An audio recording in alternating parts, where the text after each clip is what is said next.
प्रणाम, नमस्कार। बहुत स्वागत है आपका उस कार्यक्रम में जिसका नाम है हे प्रभु आनंददाता। और आज इस कार्यक्रम का एक सुंदर सुयोग ये भी है कि बीच बीच में आपको कुछ ध्वनि सुनाई देगी जो संकीर्तन की है। और यहीं पड़ोस में एक धर्मस्थल है, वहाँ से ये ध्वनि आ रही है और बीच बीच में इसको भी सुनते रहिएगा। अच्छा सुयोग है कि सनातन परंपरा और सनातन चिंतन दर्शन से जुड़े एक कार्यक्रम के बीच में कुछ इस तरह की ध्वनि भी सुनाई दे। आज हम जिस विषय पर बात करने जा रहे हैं वो विषय मनोवैज्ञानिक तौर पर भी बड़ा महत्वपूर्ण है और आध्यात्मिक रूप से भी बड़ा महत्वपूर्ण है। जीवन में कई बार ऐसे पल और ऐसे क्षण आते हैं जब हमें लगता है कि हमारे आसपास कोई भी हमारा नहीं रहा। 70 के दशक की वो चर्चित फिल्म थी उपकार। इसका एक गीत आज भी लोग बहुत पसंद करते हैं, कस्में वादे प्यार वफा सब बातें हैं बातों का क्या। लेकिन जब भी हम ये कहते हैं कस्में वादे प्यार वफा सब बातें हैं बातों का क्या, तो हमारी उंगली दूसरों की तरफ ही ज़्यादा उठती है। इसके लिए हम ये नहीं कहते कि मैं जिम्मेदार हूँ, हम कहते हैं सामने वाला जिम्मेदार था, हमने तो खूब प्यार किया, उन्होंने नहीं किया। इसी भाव भूमि पर एक प्रश्न क्या, पीड़ा कहूँगा मैं, प्रश्न नहीं है। जब उसको छोटी सी उस पंक्ति को मैंने मोबाइल के व्हाट्सएप के माध्यम से उस संदेश को पढ़ा तो मेरा अंतस भी हिल गया। मध्य प्रदेश से ही एक दर्शक ने हमें भेजा। वो भेजा क्या, जैसे उन्होंने अपने मन की पीड़ा सूचना के माध्यम से हमें भेजी कि शरद जी अपने सारे रूठ गए हैं, अब मैं क्या करूं। कई बार ऐसा होता है कि आपकी पत्नी, आपके बच्चे, आपके माता पिता, आपके मित्र, आपके आसपास के सामाजिक परिवेश में रहने वाले संबंधी, परिचित, सबसे अनायास ही आपका संबंध किन्हीं किन्हीं कारण से भी कट सा जाता है। आप या तो किसी बड़े दोष के आरोपी मान लिए जाते हैं और लोग आपसे बचना चाहते हैं, या कहीं ना कहीं एक मनोवैज्ञानिक तौर पर आपके मन में ये बात बैठ जाती है, या आप खुद ही अपने को प्रज्ञा अपराधी जैसा व्यक्तित्व मानकर सबसे कट जाते हैं। जीवन में जब ऐसे मौके आए, ईश्वर न करे किसी के जीवन में आए, तो कैसे हम ये माने कि मुख्य धारा में कैसे वापसी करनी है। अगर कोई रूठ भी गया है और कोई नहीं, यहाँ तो आप कहे कि सभी रूठ गए हैं, तो जीवन की तरफ हम किस आसक्ति भाव से देखें और जो रूठ गए हैं उनको भी मनाएं और अपने चित्त को भी स्वस्थ रखें, ये कैसे समझें। ये प्रश्न मैं फिर नहीं कहूँगा, ये विषय बहुत गूढ़ है और उतना ही दिमाग को आंदोलित करने वाला भी है। लेकिन जैसा आप सब जानते हैं कि मैं इस विषय का विशेषज्ञ नहीं हूँ। विशेषज्ञ हैं भगवत गीता के अध्येता, मानस मर्मज्ञ प्रोफेसर डॉक्टर सुरेंद्र बिहारी गोस्वामी जी। गोस्वामी जी प्रणाम कर रहा हूँ। और विषय आपके सामने है। जब मैंने भी पढ़ा उस संदेश को कि शरद जी अपने सारे रूठ गए हैं, मैं क्या करूं, मैं भी पीड़ा से भरा। जी देखिए, बहुत बार ऐसा होता है कि यथार्थ हमारे बड़े देर से समझ में आती है। हम उसके लिए विस्मृत रहते हैं। जी, जैसे गणित पढ़ते समय छोटे बच्चे को पहाड़ा याद करने में बड़ी कठिनाई होती है, वो रटते रहता है पहाड़ा। कई बार रटते रटते नींद लग जाती है और अचानक एक सुबह ऐसी आती है जब उसकी नींद खुलती है और उसको लगता है अरे उसे तो इसका पहाड़ा याद हो गया। हाँ। तो उसको लगता है ये तो बड़ा सरल था, याद हो गया, इतने दिन से मैं समझ नहीं पा रहा था इस चीज़ को। वैसे ही जीवन में रूठना जो है उसको हमने एक अनावश्यक रूप से क्लिष्ट बना दिया है। हमें ये भ्रम रहता है कि जीवन में हमारे कोई नहीं रूठा है, जबकि वास्तविकता ये है कि जीवन में हर कोई रूठा हुआ है आपसे। लेकिन आप झूठे रहते हैं, अर्थात आप भ्रम में रहते हैं, तो आपको लगता है कि अच्छा ये भी मुझसे खुश है, ये भी मुझसे खुश है। तो कौन नहीं रूठा है आपसे जीवन में? तो आप आप मुझे बड़ी बड़ी दिलचस्प बात कर रहे हैं। कौन नहीं रूठता है आपसे? क्योंकि ये तो विषय रस का सागर है ना। विषय रस के सागर में लहरें ना आए, ऐसा आप कह रहे हो कि लहर उठ नहीं रही है। लहर उठने और लहर वापस लौट जाने में क्या अंतर पड़ता है सागर को? तो रूठना तो लहर की तरह है। विषय की जब लहर आती है तो रूठ गए, विषय की लहर वापस चली जाती है तो छूट गए। तो रूठना और छूटना तो एक सामान्य प्रक्रिया है। हाँ। साहेब कबीर तो बड़ी सुंदर बात कहते हैं। साहेब कबीर पहले कहते हैं, सबसे पहले बता देते हैं कि क्यों रूठते हैं। क्योंकि लूटते हैं इसलिए रूठते हैं। हो। लूटते हैं इसलिए रूठते हैं। आप पहले बात समझिए। साहेब कबीर लिखते हैं, कोनो ठगवा नगरिया लूटल हो। ये जो ठगनी माया है, ये इस नगरी में लूट रही है, हमें लूट रही है। क्यों? हमारी मना स्थिति लुट गई, हमारी बुद्धि लुट गई, हमारा ध्यान लुट गया, हमारा काम लुट गया। हम तो लूटे ही जा रहे हैं ना रोजीना, फंसे हुए हैं सारी प्रक्रियाओं में। कौन आपका अपना है? क्या भ्रम पाल रखा है? उड़ के जाना है हंस को अकेले, लेकिन इतने समुदाय को देख रहे हो। तुम मेरे साथ उड़ रहे हो कि नहीं, तुम मेरे साथ उड़ रहे हो कि नहीं। और जो नहीं उड़ रहा है, आपने कहा वो रूठ गया है। क्यों रूठेगा वो? नहीं उड़ना है उसे। आप उड़िए ना, हंस अकेला जाना रहे। तो वो कहते हैं कोनो ठगवा, ये ठग विद्या है जिसके कारण आपको रूठना दिख रहा है। ठगेली दुनिया है भाई, माया की दुनिया है। यहाँ लहरें आएंगी विश्वत जीवन में। तो वो कहते हैं कोनो ठगवा नगरिया लूटल। फिर वो एक सुंदर बात कहते हैं, उठो री सखी मोरी मांग संवारो। सखियों से कह रहे हैं, उठो भैया मेरी मांग संवारो। दूल्हा मुंह से रूठल हो। अरे आप तो इस संसार के रूठने की बात कह रहे हैं। जिस दिन वो रूठता है दूल्हा, तब तो मिलता है आपको। ध्यान रखिएगा, जीवन सागर में एक बड़ा विचित्र घनत्व है, उलटवासी है। समझने का प्रयत्न करिए। दूल्हा रूठ जाए तो बारात नहीं लगाएगा ना, लेकिन ये दूल्हा रूठता है तब बारात आती है। ये दूल्हा रूठता है तब इस दुल्हन को लेने आता है। कौन दूल्हा रूठता है? काल रूपी दूल्हा रूठता है तब आता है तुम्हारे पास। तो आपको तो जीवन में सब रूठते हैं। आप तो एक मनुष्य का जीवन जी रहे हैं। अवतारी पुरुष के जीवन में कौन नहीं रूठा? कृष्ण से उनके अपने रूठ गए, मामा रूठ गए।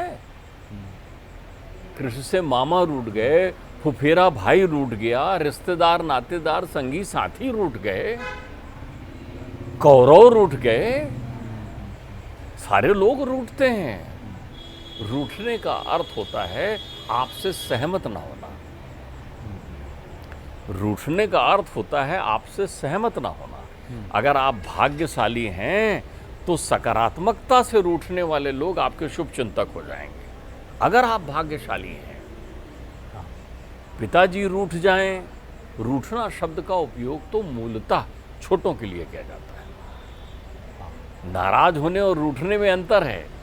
जो बड़ा होता है उससे छोटा रूठ जाता है। लेकिन अगर रिश्तेदार नातेदार रूठ गए हैं, इसका अर्थ ये हो गया कि उन्होंने अपना बड़प्पन त्याग दिया है, वो छोटेपन में आ गए हैं और आप बड़े हो गए हैं, इसलिए आपसे वो रूठ गए। रूठने वाला हमेशा छोटा होता है। वाह वाह वाह। जिसमें बड़प्पन होता है वो नहीं रूठता। वाह। बड़े नहीं रुकते, बड़े ना बोले घट बचन घट बोले घट बोल। छोटा बच्चा रूठ नहीं जाता आपसे, छुप के जो रोने लगता, नहीं हमको जब तक लॉलीपॉप नहीं दोगे हम नहीं आपके साथ चलेंगे। रूठ गया है, नाराज नहीं हुए हैं आपसे। तो अगर आप बहुत सौभाग्यशाली हैं तो कोई ज्ञानी, कोई सत्संगी, कोई सुमार्ग वाला व्यक्ति अगर आपसे रूठ जाए तो आप समझ लीजिए फिर आप संकट में हैं। लेकिन कोई विषयी विषरस में डूब करके रूठ गया है तो परवाह नसीत। कैकेयी भी तो रूठ गई, कोप भवन में जाकर बैठ गई। राम से रूठ गई। राम तो पुत्र है, रूठना तो राम को चाहिए था, लेकिन कैकेयी रूठ गई। कैकेयी रूठ गई। आपकी किस्मत आपसे रूठ जाती है भाई। ये जो रूठ कापन है, ठा जहां लगा हुआ है, ठगुआ है यहाँ। यही माया ठगनी है। तो आप इसमें दो सिद्धांत बनाइए। सबसे पहले आत्मावलोकन करिए। यदि रूठों को मनाने का क्रम तो हमेशा करते रहिए, हमेशा करते रहिए। क्योंकि जैसे ही आपने मनाने का क्रम किया, वैसे ही आप बड़े हो गए। ध्यान रखिए, एक परिवार में बड़ा सौभाग्य था क्योंकि वहाँ की ग्रह लक्ष्मी बड़ी सतोगुणी थी। जी इन शब्दों को पहले मैं आपके शब्दों में परिवर्तित कर दूं। जी। एक परिवार में बड़ा आनंद था क्योंकि उसकी धर्मपत्नी जो है परम धर्मावलंबी थी। परम। ग्रह लक्ष्मी जो है सतोगुणी थी, परम धर्मावलंबी थी। हाँ। अब उस परिवार में जो बड़ा भाई था, लंपट, कपटी, स्वार्थी, लोलुप, लोभी, सारे अवगुणों से ग्रस्त था। जमीन जायदाद, पिताजी की सारी प्रक्रियाएं सब छीन लेता था छोटे भाइयों से। तो छोटा भाई जो है उसने कहा ये ठीक नहीं, मुझे बात नहीं करना है बड़े भाई से। लेकिन जैसे ही व्रत त्योहार का अवसर आता था, बड़े भाई भी कहते थे बात नहीं करना है। अब उनने सब ले लिया, अपना रखा है। तो जैसे ही व्रत त्योहार का अवसर आता था वो कहते थे सुनो ना, भाई साहब को प्रणाम तो करो, चरण वंदन तो करो। वो कहते क्या करना, बड़ा भाई तो पिता की तरह होता है, उनमें तो पिता के कोई गुण नहीं है, वो तो मुझसे धन लेते हैं, मेरा यश चुराते हैं। ऐसा कौन सा बड़ा भाई है जो द्वेष रखता है। लेकिन उन्होंने कहा नहीं नहीं, वो छोटे हो गए हैं तो आपको बड़प्पन जागृत करना पड़ेगा ना। उनमें द्वेष आ गया है तो आप तो प्रेम की नदियाँ सब सरिता प्रवाहित करिए ना, उनको प्रणाम करिए। तो छोटा भाई जो है अक्सर प्रणाम करके हालचाल पूछने का काम करता था। उसका ये क्रम कभी खत्म नहीं हुआ। और हुआ ये रूठने वाले लूट लिए गए और मनाने वाले बड़प्पन वाले थे, उनके जीवन में ऊर्ध्वगामी विकास होता चला गया। वाह। तो आप इस बात पर क्यों चिंतन करते हैं कि कौन रूठ रहे हैं। हाँ, कोई ज्ञानी तो नहीं रूठा है, कोई संत तो नहीं रूठा है, किसी सहज व्यक्ति को, किसी अच्छे व्यक्ति को तो आपने कहीं रूठा नहीं दिया, अपने आप से नाराज तो नहीं कर दिया। संत रूठ जाए तो समझ लेना आपके जीवन में कष्ट आने वाला है। लेकिन असंत रूठ जाए तो आप परवाह मत कीजिए। मिलत एक दारुण दुख दीना, बिछड़त एक प्राण हर लीना। तो ऐसे कोई रूठ जाए तो कोई बात नहीं। हमारे यहाँ तो भागवत जी में एक बड़ा सुंदर वर्णन किया गया है जी। जो लोग ज्ञान यज्ञ करते हैं, भागवत का नाम ज्ञान यज्ञ है। तो जब ज्ञान यज्ञ पर हम संभाषण कर रहे थे तो उसमें हमने एक बड़ी उसके महात्म्य में एक बड़ा विचित्र तथ्य देखा। वहाँ निमंत्रण का स्वरूप भी बना हुआ है कि आप कैसा निमंत्रण दीजिए। उसमें कहिए परमात्मा मेरे घर आ रहे हैं। तो जब परमात्मा मेरे घर आ रहे हैं तो मेरा घर तो वृंदावन हो गया ना। सही बात। तो परमात्मा आ रहे हैं तो मैं क्या करूं, सारी आत्माओं को आमंत्रित करूं। और आत्मा अच्छी बुरी नहीं होती, आत्मा केवल सतोगुणी और आनंद का प्रतीक होती है। तो वो कहते हैं बंधु मित्र इष्टजन शत्रु को भी आमंत्रण देने जाइए। जो आपके प्रति द्वेष रखते हैं उनको भी आमंत्रण देना चाहिए। तो सबसे पहले आप ये देखिए कि जो लोग रूठे हुए हैं वो दो भागों में बट गए हैं। एक भाग जो सतोगुणी है। अब आप कहेंगे कि सतोगुणी क्यों, अगर आप खुद ही निर्णायक बन गए और आप समझ रहे हैं कि मैं ऐसा हूं कि मेरे से सब रूठ जाते हैं, तो जब सारे रंग आपको गड़बड़ दिखने लगे तो आप समझ लीजिए सबसे पहले अपना चश्मा बदलिए। दृष्टि, दृश्य और दर्शन तीनों पर आप चिंतन करिए। ठीक बात है कि आपका जीवन कैसा चल रहा है, आपकी विचारधारा कैसी चल रही है। कहीं आप हठी तो नहीं है, कहीं आप क्रोधी तो नहीं है, कहीं आप द्वेषी तो नहीं है, कहीं आपके बोलने के संभाषण में मधुरता तो नहीं चली गई है, आपका आचार विचार और व्यवहार निर्मल है कि नहीं, आपको झुकने में तकलीफ तो नहीं होती, आपकी मेरुदंड जो है लोचपूर्ण है कि नहीं है। जहां तनी रहनी चाहिए वहां कभी तनी नहीं रहती, वहां हाथ पैर जोड़े खड़े रहते हैं आप। जहां स्वाभिमान जागृत करना है वहां तो आप बिछ जाते हैं, और जहां बिछना है वहां पर अहंकार में अड़े रहते हैं। क्या बात है, बहुत सुंदर। तो आप ऐसा मत करिए। अगर आपसे सब लोग रूठ रहे हैं तो सबसे पहले आप ये समझ लीजिए कि हाँ भाई मैं ही दोषी होऊंगा, मुझ में ही कमी रही होगी। तो इस कमी को कहाँ से देखिए, आप इसका आत्मचिंतन करिए अपनी पत्नी, पुत्र, परिवार के साथ। सबसे पहले अपनी सहचरणी को देखिए जीवन में, क्या वो आपके व्यवहार से संतुष्ट है। कलह तो नहीं होती आपके यहाँ, बच्चों में बातचीत आत्मीयता के साथ है कि नहीं है। अपने छोड़िए, पड़ोसी आपके प्रति क्या भाव रखते हैं ये आप देखिए। ध्यान रखिएगा, जो निर्मल मन का होता है ना उसके पीठ पीछे भी आलोचना नहीं होती। सही बात है। निर्मल व्यक्ति के संबंध में आलोचना सामने होगी, पीठ पीछे नहीं होगी। आप अपने स्वरूप का भी तो चिंतन करिए। और दुखी क्यों हो गए, एक दिन मृत्यु रूठ जाएगी आपसे। मृत्यु के रूठने शब्दों में कितना आनंद देखो, मृत्यु जब रूठ जाती है तब आती है। क्या बात है। आपने पहले भी कहा काल जब रूठ जाता है तब आता है। जी। दूल्हा वही है। राम ने कभी कैकेयी के रूठने पर चिंतन नहीं किया, कभी कभी नहीं, कभी कभी नहीं। भरत को इस बात की अनुभूति कभी नहीं हुई कि लक्ष्मण उनसे रूठ गए थे। इसकी अनुभूति भी नहीं हुई भरत को। रूठना तो वो है जिसको आप उस विषय विष को आप कंठ में धारण करके नीलकंठ की तरह हो जाइए ना। क्यों उदर में ले रहे हैं? इन चीज़ों को आप न दिमाग में लीजिए ना दिल में लीजिए। हमारे यहाँ पुरानी बात कहावत थी, एक गाँवड़ी कहावत है साहब, बुंदेलखंड में हमारे यहाँ, गंवार की गारी हंस के टारी। गंवार की गारी हंस के टारी। वाह वाह। तो आप तो जो है क्यों इन चीज़ों में पड़े हुए हैं? आप इस बात पर शोक कर रहे हैं कि आपसे कोई रूठ रहा है करके। आपके पास इतना फुर्सत का समय है कि आप देख पा रहे हैं कि कोई रूठ रहा है। इसका मतलब ये आप अकेले नहीं चल पाते, आपको संबल की जरूरत होती है। आप कमजोर हैं, चलते रहो ना। और बल्कि देखो, किसी को उठाना हो तो फिर पीछे पलटो। ठीक बात है। अगर आप मुखिया हैं और सब आपसे रूठे हुए हैं, इसका अर्थ है कि आप सकारात्मक नहीं हैं। समझिए साहब, खुद को विद्वान तो हर आदमी समझ लेता है। अहंकार, क्रोध, द्वेष, ईर्ष्या, वैमनस्यता, कटुवचन, ये सारे लक्षण आपको रूठने और मनाने की प्रक्रिया में डाल देते हैं। इनसे विरक्त रहिए। क्या बात है।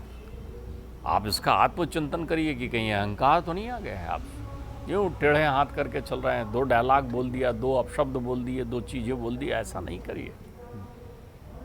एक तो आप आत्मचिंतन करिए, दूसरा ध्यान रखिए संसार में कोई ऐसा मनुष्य नहीं। अरे संसार रूठा हुआ है।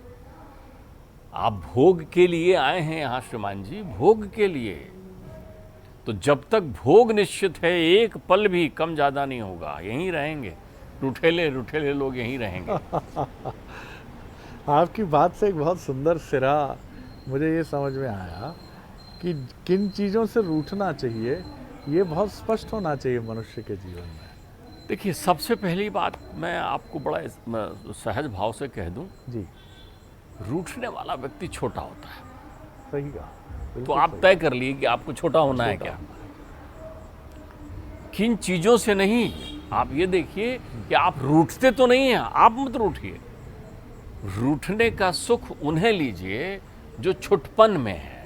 कितनी सुंदर व्याख्या है। आप देखिए, रूठना यानी छोटा होना। नाराज होना अलग बात है, लेकिन रूठना यानी छोटा हो जाना। और इसीलिए रूठने से कहा गया है कि बचिए। शादी में जीजा जी रूठ जाते हैं, क्षमा सहित, शादियों का समय चल रहा है, लेकिन जितने भी ऐसे लोग रूठते हैं किन्हीं कारणों से, बात सही है। मैं अब विचार कर रहा हूँ डॉक्टर साहब की बात पर, तो मैं यही पा रहा हूँ कि जितने रूठने वाले हैं वो सम्माननीय, क्षमा सहित नहीं होते हैं। देखिए, मैं आपको एक बात और बताऊं जी, रूठना जो है झूठना है। झूठ है, झूठ है, यथार्थ नहीं होता उसमें। हाँ। आप तो आनंदित हो जाइए कि रूठे हैं, नाराज नहीं है। अच्छा, मनाने का बड़ा आनंद है। आप देखिए, एक छोटा बालक रूठ जाए, बिल्कुल सही। अब देखिए, हमारा तो लल्ला रूठ गया यशोदा मैया से, चंद्रमा चाहिए मैया, चंद्र खिलौना ले, रूठ गया। क्या मनाने का आनंद है? आप क्यों नहीं आनंद लेते मनाने का? देखिए, तो कोई रूठ के निकल रहा, बोला सुनो तो ऐसा देखते हुए निकल जाएगा, सुनेगा नहीं आपकी तरफ। आप खड़े हैं, देख रहा है, तो भी वो आपको ये उपेक्षा करते हुए यूं पीट करके निकल रहा है, रूठा हुआ, छोटा हो गया वो। अब आप मनाइए ना, उसके पास जाइए, पीठ पर हाथ रखिए। ये मुझे लगता है कि मैंने आपको कहीं नाराज कर दिया क्या? आप ठिठोली करिए ना, आप हल्के हो जाइए ना। भाई वो झूठा है, झूठ मूठ में, जिसको अपन खेल में कहते थे कि झूठ मूठ में, मन ही मन मना आनंद देने के लिए वो निर्भर है।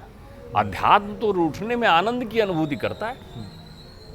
आप सोचिए कितना अमर कृति के शब्द संरचना है राम लल्ला के, कि मैया तुमने क्या वरदान मांग दिया। आहा, ये तो आप मेरे से वास्तव में बहुत प्रेम करती हैं माँ, वो कैकेयी से कहते हैं। बोले क्यों प्रेम करती हैं? आपको सोचने लगी कैकेयी आए ऐसा कह रही, कितना प्रेम करती हैं माँ आप मुझसे। आपने देखो तो मुझे जंगल का राजा बना दिया, वन का राज्य दे दिया, और मेरे परम प्रिय भरत को आपने जो है, जो मेरा परम प्रिय है, प्राणों से ज्यादा प्रिय, उसको अयोध्या का राजा बना दिया। कितना अच्छा कर दिया आपने माँ। ये देखिए, ये मनाने की शैली है। ये मानने की शैली है, और दूसरे अर्थों में और लें, सकारात्मक सोच में आ जाएं। जिनको ये भ्रम होता है कि आप उनको मानते हैं, वो आपसे रूठते हैं। तो आप सौभाग्यशाली हैं कि आपसे रूठने वाले लोग हैं। आपने अभी नाम लिया, जीजा जी को, फूफा जी को, बहन को, इस बात का अभिमान है कि आप उनको चाहते हैं, मनाने आएंगे उनको। जाते हैं आप मनाने? आपके पास, मुझे लगता है इनके पास तो फुर्सत ही नहीं होना चाहिए। ये अकेले थोड़ी हुए हैं, इनको तो जाना चाहिए इस बहाने। अच्छा, जहाँ रूठे के बनाने पहुंचोगे ना, घर के सारे लोग आपका सत्कार अच्छा करेंगे। बात नहीं कर रहे हैं, वो बात नहीं कर रहे हैं, लेकिन घर के आएंगे, भाभी बोलेगी अरे आ गए भैया आओ ना। और भाई साहब नाराज हो, अरे उनकी तो आदत ही है, लो आपका समय गुजर रहा है, बढ़िया आनंद लीजिए आप। देखिए, राई का पहाड़ बनाना और पहाड़ को राई बनाना, ये आप पर है। रूठना वही प्रक्रिया है। रूठने वाले ने राई को पहाड़ बना लिया है। आया था, आपने ठीक से बात नहीं की, अब आप पहाड़ को राई बनाओ ना, है तो वो राई, है तो वो राई ना। तो रूठना राई को पहाड़ बनने से होता है, तो आप उस पहाड़ को राई बना दीजिए, बस इतनी सी बात। तो देखिए कितना सुंदर विश्लेषण हमने सुना। कहीं कबीर भी कौंधे, कहीं प्रभु राम की मनोवृत्ति को भी हम यहाँ समझ पाए। और रूठना यानी छूटना, और रूठने वाला व्यक्ति छोटा ही होता है। तो पहले तो रूठना क्यों, रूठने से बचा जाए। और फिर भी अगर कोई रूठ रहा है तो आप भाग्यशाली हैं कि कोई आपसे रूठ रहा है। मैं आपको यहाँ टोकना चाहूँगा जी। रूठने से बचा नहीं जा सकता, वो अधिकार है सामने वाले का। तो अधिकार है ही उसका।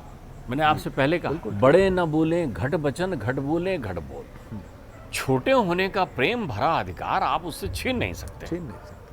रूठना उसका अधिकार है। लेकिन रूठने और नाराज आप अपने दायित्व का निर्वहन ठीक से नहीं कर रहे। बिल्कुल मनाने के। ठीक बात है। तो रूठे को, जैसा वो गीत है, रूठा है मना लेंगे, नाराज है मना लेंगे नहीं है, क्षुब्ध है मना लेंगे नहीं है, क्रोधी है, आवेग से भरा है, प्रतिशोध से भरा है, तो भी मना लेंगे। वहाँ कुछ कठिनाइयाँ होती हैं, लेकिन रूठा है तो मना लें। रूठने वाले को मनाया जा सकता है। और ईश्वर करे कि संसार में हमारे प्रियजन हमसे रूठे ही, वो हमारे प्रति बैर से ना भरें, प्रतिशोध से ना भरें, नाराज़गी से ना भरें। देखिए, मैं आपको बताऊं जी, अगर आपके आसपास रूठने वाले लोग हैं तो आप ठाठ में हैं। इतना प्रेम करने वाले लोग हैं भाई आपसे, इतना सारा, इतने सारे समग्र लोग आपके परिवेश में हैं। लेकिन आप देखिए, एक बात और समझिए, रूठने वाला गलत होता है, इसलिए उसको मनाया जाता है, अर्थात उसको सन्मार्ग में लाने की जिम्मेदारी आपकी होती है। बिल्कुल आप ठीक। तो आप एक बात समझ लीजिए, ये दुखी होना छोड़ दें। इसलिए दुखी होना छोड़ दें कि ये सही है, ये सही है। तो जो लोग रूठ गए हैं उनको सही बनाने के लिए आपको केवल युक्ति लगानी है, जुगत लगानी है, जुगत लगानी है। और इसीलिए रूठी हुई भार्या यानी पत्नी को मनाया जा सकता है। रूठे हुए माता पिता भी कई बार छुटपन और बचपन में लौट जाते हैं कि तुम भूल गए यार, आज तो पेंशन का दिन था और तुम गाड़ी से ले जाते हो बैंक, हम ना बात नहीं करेंगे यार, तुम पता नहीं कहाँ गुम हो। उन्हें भी आप मना सकते हो। एक आप बढ़िया उनके लिए धोती कुर्ता ले आते हैं और उनका पोपला मुंह प्रसन्नता से खिल जाता है। माता जी को अगर कोई मिठाई पसंद है वो आप ले आते हैं, या उनकी पसंद की कोई साड़ी या शॉल ले आते हैं, माँ का चेहरा उनकी। तो रूठे को तो मनाया जा सकता है। और इसीलिए शादी में भी जब फूफा जी या जीजा जी रूठते हैं तो हम नाराज़ नहीं होते, हम खिन्न नहीं होते, अरे जीजा जी हम कर लेंगे, हम हंसते हैं, क्योंकि हमें मालूम है कि रूठना एक परंपरा भी है। तो रूठे को मनाया जा सकता है। और इसके जो दूसरे गूढ़ पक्ष हैं जिनको हम कम समझते हैं, तो उनको समझिए कि रूठना एक सकारात्मक प्रक्रिया है। ये ध्यान रखिए कि आपसे जो लोग रूठे हैं वो आपसे बहुत स्नेह रखते हैं, इसीलिए वो आपसे रूठ गए हैं। लेकिन रूठने के बाद क्या आप मनाने के लिए उनके पास गए हैं, ये प्रश्न आपके लिए है। क्या आप उनको मनाकर फिर उनके रूठने को दूर करके आनंद की उसी परिधि में लौट आए हैं जैसा सब कुछ पहले था? क्योंकि दूसरी जो प्रतिक्रियाएं हैं, भावनात्मक, क्रोध, नैराश्य, प्रतिशोध, वहाँ शायद कुछ कठिनाइयाँ हो सकती हैं, असंभव कहीं भी कुछ नहीं है। लेकिन रूठे को सबसे आसानी से मनाया जा सकता है, चाहे वो रूठा हुआ भाग्य हो या फिर रूठे हुए परिजन हो। बहुत आनंद आया तो स्वामी जी बहुत ही आनंद आया, और अगले एपिसोड में एक और विषय लेकर उपस्थित होंगे। प्रणाम, नमस्कार।